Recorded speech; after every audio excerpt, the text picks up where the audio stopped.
فرض کریں کہ کوئی ایک ایسی شاہکار نظم لکھے، یعنی اتنی مکمل ہو کہ 1400 سال گزر جانے کے بعد بھی کوئی اس کا ثانی نہ لا سکے۔ اچھا، یہ تو ایک واقعی۔ اور پھر میرا مطلب ہے ذرا سوچئے، کوئی آپ کے ہاتھ میں وہ کلام تھما دے اور کہے کہ اب اسے ایک بالکل مختلف زبان میں ترجمہ کرو، لیکن شرط یہ ہے کہ اس کی روح نہ مرے۔ کیا یہ ممکن بھی ہے؟ یا پھر یہ کسی بہت ہی مشہور اور پسندیدہ کتاب پر فلم بنانے جیسا ہے، جہاں ہمیشہ یہ ڈر لگا رہتا ہے کہ اسکرین پر آتے ہی کہانی کا اصل جادو کہیں کھو نہ جائے؟ بالکل بالکل، یہ ایک ایسا خوف ہے جس کا سامنا دنیا کے ہر بڑے مترجم کو کرنا پڑتا ہے، کیونکہ دیکھیں نا، آپ صرف الفاظ تبدیل نہیں کر رہے ہوتے۔ ہاں وہی تو، آپ ایک پوری تہذیب کو، ایک سوچ کو اور ایک خاص دور کے احساسات کو ایک نئے سانچے میں ڈھالنے کی کوشش کر رہے ہوتے ہیں، اور اکثر اوقات بدقسمتی سے اس عمل میں اصل تحریر کی جان ہی نکل جاتی ہے۔ صحیح کہا آپ نے، اور یہی ہمارے آج کے اس گہرے مطالعے کا، یعنی اس تفصیلی جائزے کا مرکزی نقطہ ہے۔ آج ہمارے سامنے جو مواد ہے نا، وہ تاریخ اسلام کا ایک انتہائی خوبصورت عقیدت سے بھرا اور تاریخی کلام ہے۔ بے شک بہت عظیم کلام ہے۔ ہم بات کر رہے ہیں حضرت حسن بن ثابت رضی اللہ عنہ کے مشہور زمانہ عربی اشعار کی، اور ساتھ ہی ہمارے پاس موجود ہیں سید شاکر القادری صاحب کا کیا گیا ان اشعار کا منظوم اردو ترجمہ۔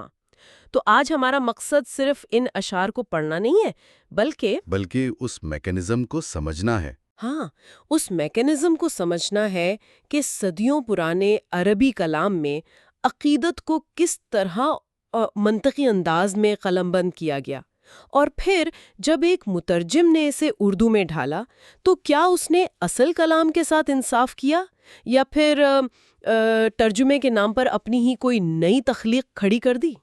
اس سوال کا جواب تلاش کرنے کے لیے ہمیں دونوں زبانوں کی نفسیات کو سمجھنا ہوگا۔ میرا مطلب ہے، عربی زبان اپنے مزاج میں بہت دو ٹوک، جامع اور منطقی ہے۔ اچھا۔ جبکہ اردو زبان کا جو خمیر ہے وہ استعارات، تشبیہات اور رومانویت سے اٹھا ہے۔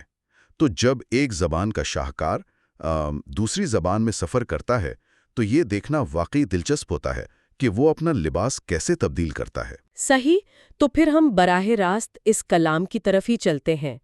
اگر ہم ان ذرائع پر نظر ڈالیں جو ہمارے سامنے ہے تو دائیں جانب اصل عربی کلام ہے۔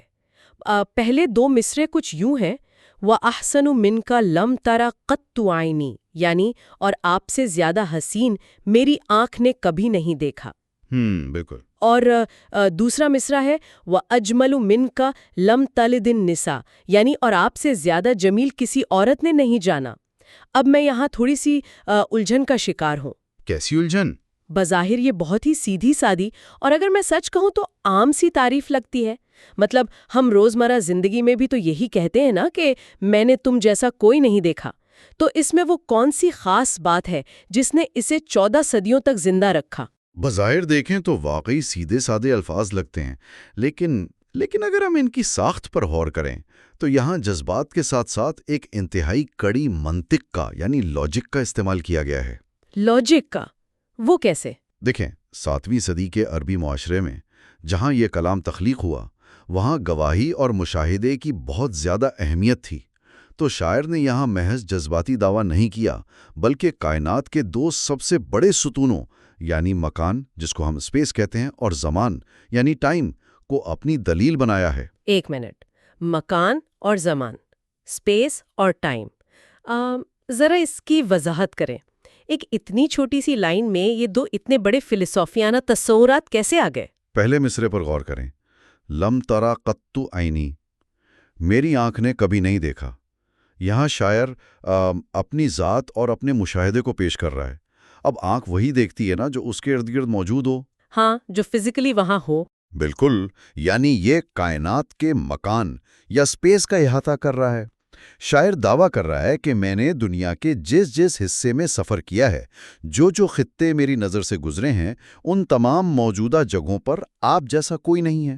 لیکن کسی ایک انسان کی آنکھ کتنا دیکھ سکتی ہے؟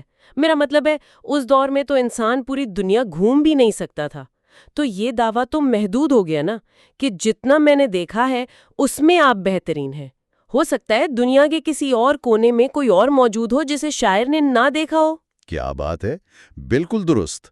اور یہی وہ خلا ہے جسے پر کرنے کے لیے شاعر نے فوراً دوسرا مصرع کہا۔ اچھا، ہاں، اسے اندازہ تھا کہ انسانی آنکھ کا مشاہدہ محدود ہے، اس لیے اس نے بات کو حال کے مکان سے نکال کر ماضی کے زمان یعنی ٹائم میں دھکیل دیا۔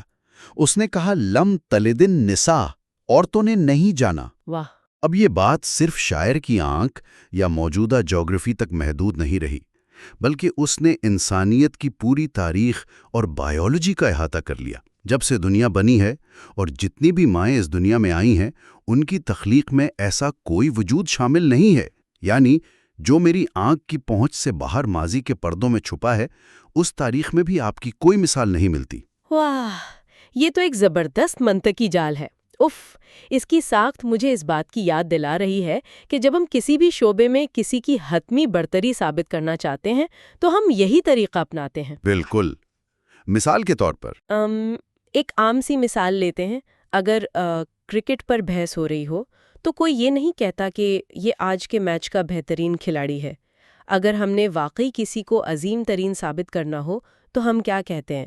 ہم کہتے ہیں کہ نہ میں نے آج تک کسی کو ایسے شاٹ لگاتے دیکھا ہے اور نہ ہی کرکٹ کی 100 سالہ تاریخ میں ایسا کوئی بلے باز پیدا ہوا ہے۔ صحیح۔ یعنی اپنے دعوے میں وزن پیدا کرنے کے لیے ہم بھی جانے انجانے میں حال کے مشاہدے اور ماضی کی تاریخ کو آپس میں جوڑ دیتے ہیں۔ یہ تشبیہ اس تصور کو سمجھنے کے لیے بہترین ہے۔ حتمی دعویٰ تبھی مکمل ہوتا ہے جب وہ زمان اور مکان دونوں کی قید سے آزاد ہو جائے۔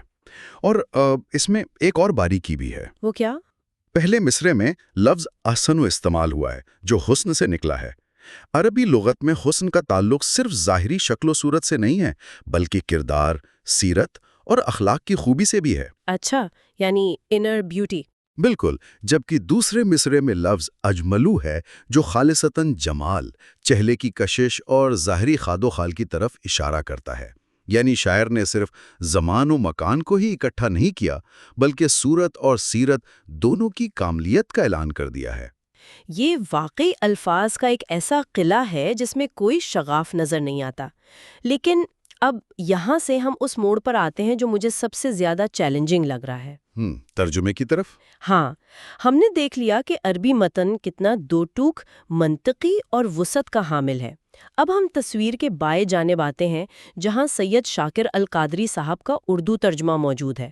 اب ذرا ان پہلے 2 مصروں کا اردو روپ سنیے۔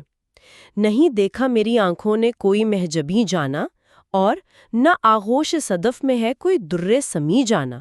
کیا خوبصورت اشعار ہیں۔ خوبصورت تو ہے، پر مجھے یہاں ایک بہت بڑا اعتراض ہے۔ بولیے۔ عربی متن میں کہیں بھی چاند کا، موتی کا یا سیپ کا کوئی ذکر ہی نہیں ہے۔ کیا ہم واقعی اسے ترجمہ کہہ سکتے ہیں؟ جب آپ کسی ایسی تحریر کا ترجمہ کر رہے ہوں جو تاریخی طور پر انتہائی محترم ہوں، تو کیا یہ اصول نہیں ہونا چاہیے کہ آپ الفاظ کے ساتھ پوری دیانت داری برتیں؟ صحیح کہہ رہی ہیں آپ۔ یہاں تو ایسا لگ رہا ہے کہ مترجم نے ترجمہ کرنے کے بجائے اپنی مرضی سے ایک نئی نظم ہی لکھ دی ہے۔ دیکھیں، آپ کا اعتراض ٹیکنیکلی بالکل بجا ہے۔ اگر ہم لفظی ترجمے کے سخت اصولوں پر چلیں تو یہ واقعی ایک بہت بڑی تبدیلی ہے۔ اگر سید شاکر القادری اس کا لفظ بلفظ ترجمہ کرتے تو وہ کچھ یوں بنتا کہ میری آنکھوں نے آپ سے بہتر کوئی نہیں دیکھا اور عورتوں نے آپ سے زیادہ خوبصورت کوئی نہیں جانا۔ صحیح۔ لیکن اب آپ خود بتائیں، کیا اس لفظی ترجمے میں اردو شاعری کی وہ چشنی، وہ غنائیت اور وہ اثر موجود ہے جو عربی اشعار پڑھ کے محسوس ہوتا ہے؟ سچ کہوں تو لفظی ترجمہ کافی روکھا اور بے جان سا لگ رہا ہے۔ اس میں کوئی شاعری محسوس ہی نہیں ہو رہی۔ ایسا لگ رہا ہے جیسے کوئی اخباری خبر پڑھ رہا ہو۔ یہی وہ بنیادی نقطہ ہے جہاں ایک مترجم کو فیصلہ کرنا پڑتا ہے۔ عربی زبان کا مزاج یہ ہے کہ وہ حقیقت پسندانہ اور دو ٹوک بیان میں بھی بے پناہ حسن پیدا کر لیتی ہے، لیکن اردو تو الگ ہی مزاج رکھتی ہے۔ بالکل، اردو ایک انتہائی رومانوی زبان ہے۔ اس کی شاعری استعارات کے بغیر سانس نہیں لے سکتی۔ جب اردو میں کسی انتہائی محترم اور دل کے قریب ہستی کی تعریف کی جاتی ہے تو چاند اور ستارے خود بخود کلام کا حصہ بن جاتے ہیں۔ ہاں، یہ تو ہے۔ محجبین کا مطلب ہے چاند جیسے ماتھے والا۔ مترجم جانتا تھا کہ اگر اس نے اردو کے قاری کے دل میں وہی عقیدت پیدا کرنی ہے جو عربی قاری محسوس کرتا ہے تو اسے اردو کے مقامی اور ثقافتی استعارے استعمال کرنے پڑیں گے۔ یہ بات اب کسی حد تک سمجھ میں آ رہی ہے۔ یہ بالکل ویسا ہی ہے جیسے کوئی بہت ماہر باورچی کسی دوسرے ملک کی مشہور ڈش کی ترکیب لے کر آئے۔ اچھا، دلچسپ مثال ہے۔ ہاں نا، اگر وہ اس ترکیب کو ہو بہو اسی طرح انہی اجزاء کے ساتھ بنائے گا تو شاید اس نئے خطے کے لوگوں کو اس کا ذائقہ بالکل پھیکا یا عجیب لگے۔ تو وہ باورچی کیا کرتا ہے؟ کیا کرتا ہے؟ وہ اس ڈش کی روح، اس کے پکنے کے طریقے کو تو وہی رکھتا ہے، لیکن اس میں کچھ مقامی مسالے شامل کر دیتا ہے تاکہ جب لوگ اسے کھائیں تو انہیں وہ اپنا اپنا سا لگے، لیکن اس کی اصل انفرادیت بھی برقرار رہے۔ میرا خیال ہے مترجم نے عربی کلام کے ساتھ بھی یہی کیا ہے۔ یہ ایک بہت ہی شاندار مثال ہے۔ مترجم نے بعینی یہی کیا ہے۔ آپ ذرا دوسرے مصرے میں ان کے چنے گئے مقامی مسالوں یا ادبی استعاروں پر غور کریں۔ جی، شاعری میں پیدائش یا جاننے کے عمل کو اس طرح کھلے الفاظ میں بیان کرنا شاید اس مخصوص شعری لطافت کو برقرار نہ رکھ پاتا۔ اردو کا مزاج تھوڑا پردے والا ہے۔ بالکل، اس لیے مترجم نے ایک انتہائی خوبصورت پردہ ڈالا۔ نہ آغوش صدف میں ہے کوئی در سمی جونا۔ آغوش صدف یعنی سیپ کی گود، اور در سمین کا مطلب قیمتی موتی۔ جی، اب دیکھیں کہ انہوں نے کیا کیا ہے۔ انہوں نے جاننے کے بائیولوجیکل عمل کو فطرت کے سب سے خوبصورت اور پاکیزہ ترین پیدائشی عمل سے بدل دیا، یعنی سمندر کی تہوں میں ایک سیپ کے اندر قیمتی موتی کا بننا۔ واو! یہ پاکیزگی، نیاب ہونے اور دنیا کی نظروں سے محفوظ رہ کر تخلیق پانے کی ایک مکمل تصویر کشی ہے۔ انہوں نے بات وہی کی کہ کائنات کی تخلیق میں ایسا کوئی اور وجود نہیں، مگر اسے اردو کے خوبصورت ترین لباس پہنا دیے۔ صحیح۔ اسے ادبی اصطلاح میں محض ترجمہ نہیں بلکہ متوازی تخلیق یعنی پیرالل کریشن کہا جاتا ہے۔ یہ وضاحت واقعی میرے ذہن کے کئی دریچے کھول رہی ہے۔ یعنی ہم یہ کہہ سکتے ہیں کہ الفاظ بدلے گئے ہیں تاکہ احساس کو مونو ان منتقل کیا جا سکے۔ یہ ایک بہت ہی نازک اور خطرناک کھیل ہے، لیکن مترجم اس میں پوری طرح کامیاب رہا ہے۔ بے شک، بالکل کامیاب رہا ہے۔